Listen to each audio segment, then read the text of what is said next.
બંધારણના ઘડવૈયા બાબા સાહેબ આંબેડકર.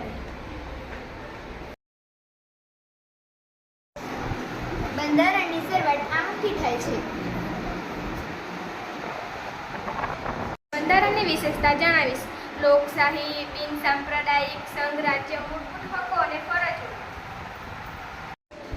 આપણા મૂળભૂત હકો જાણીએ. સમાનતાનો હક, સ્વતંત્રતાનો હક, શોષણ સામે વિરોધનો હક, ધાર્મિક સ્વતંત્રતાનો હક, સાંસ્કૃતિક અને શૈક્ષણિક હક, બંધારણીય ઇલાજોનો હક.